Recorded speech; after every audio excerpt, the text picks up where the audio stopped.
In the second chapter, he speaks of the sufferings, sorrows of the human being.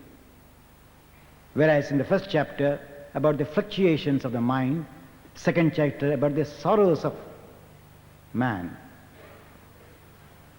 And he says that the mother of all sorrows is want of spiritual knowledge. He uses the word avidya. Then he differentiates the intellectual defects, the emotional defects, and instinctive defects. How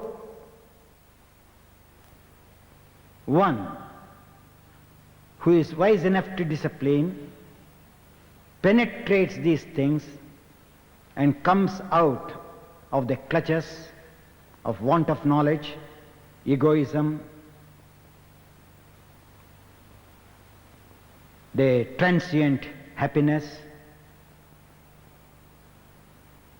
because they carry sorrows behind, which leads to malice, and then the fear of death or attachment to life.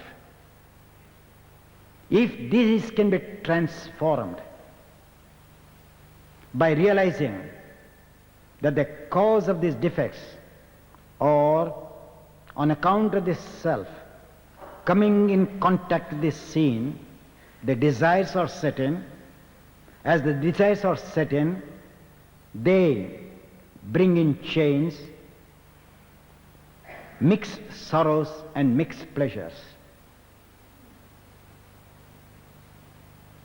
Through the practice of yoga and with power of discrimination, he explains in various places that the analytical brain, which is the front, reasoning brain, which is at the back, the pleasures and pains which are imprinted at the bottom of the brain,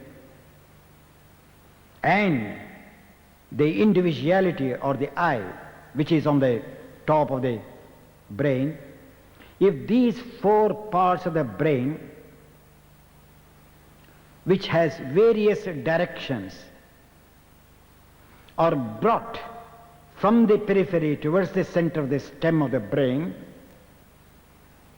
then the analytical brain, the reasoning brain, the blissful brain, and the egoistic brain comes to a state of silence. When that silence is reached, the brain and the mind rest without any fluctuations. And one should not be caught, he says, in that state, because it is only a spiritual plateau, a spiritual desert. From that state, through faith, vigor, tremendous absorption and effort, one has to proceed further in order to experience the seed of all movements, the source of all movements, which we call the seat of conscience.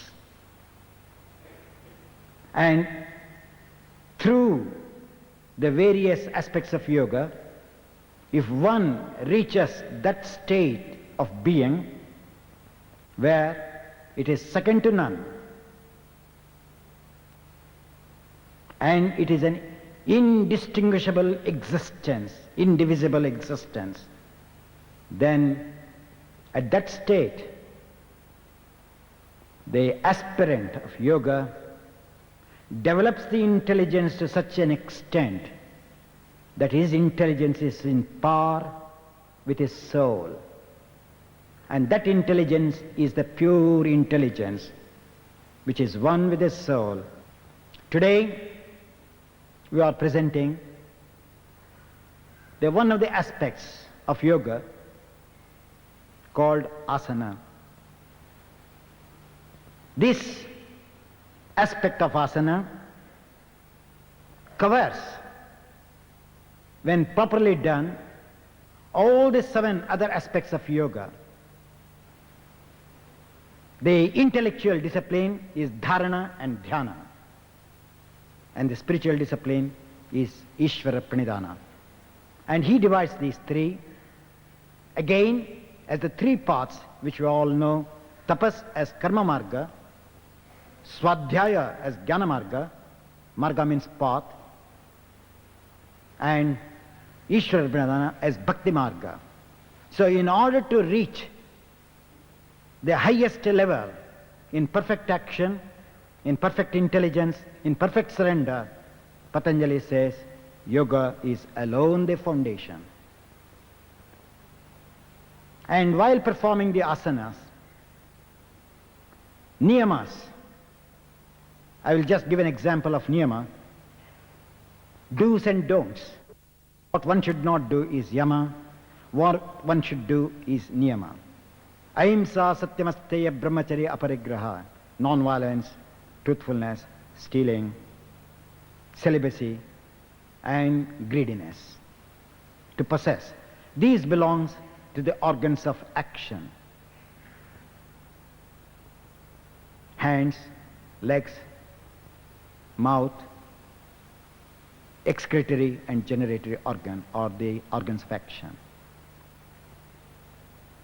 Organs of perception: eyes, ears, nose, tongue and skin. They are controlled by the niyamas known as Shaucha, Santosha, Tapas, Svadhyaya, Ishvara Pranidhanani niyamaha. So by these practices, the organs of perception are controlled and the organs of action are controlled by yamas. Then by the asanas, when you have developed, what do?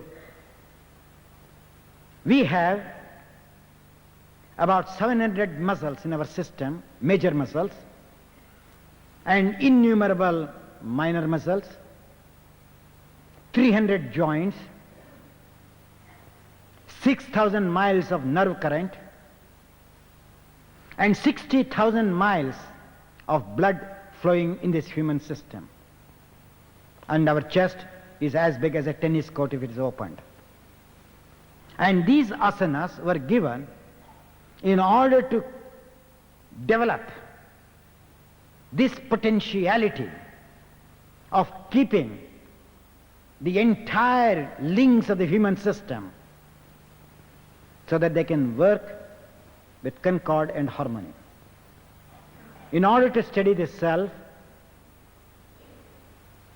you have to know how to use the energy in the system, what is known as pranayama. They are twin brothers. Wherever the consciousness is, there the energy is. Wherever the energy is, there the consciousness rests.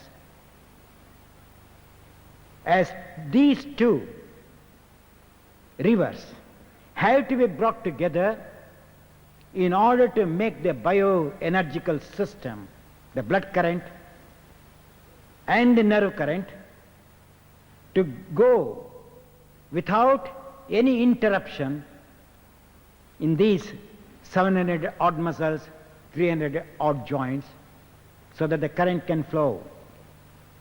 When the current flows, then having obtained, understood the usage of consciousness and the usage of energy, which is under the grip of the aspirant, then he speaks of mind control, which is known as Svadhyaya. Swa means self, Adhyaya means study of the self from the body to the soul.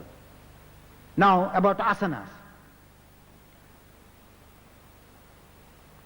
Prayatna shaitilya ananta samapatibhyam.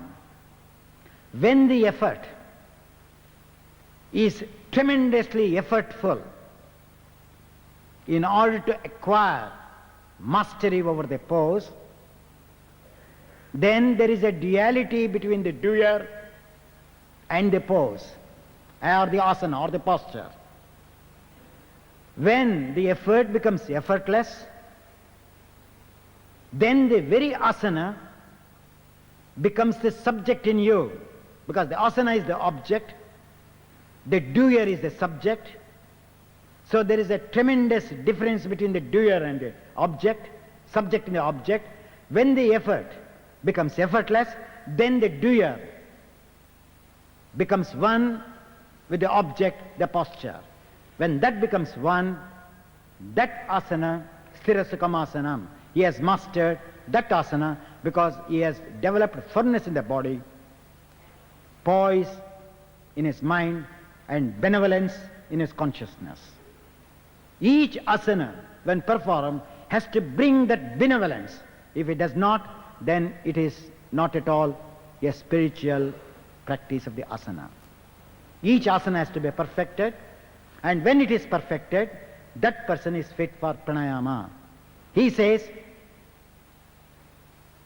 when after mastering, there are 3 types of movements called inhalation, exhalation, retention.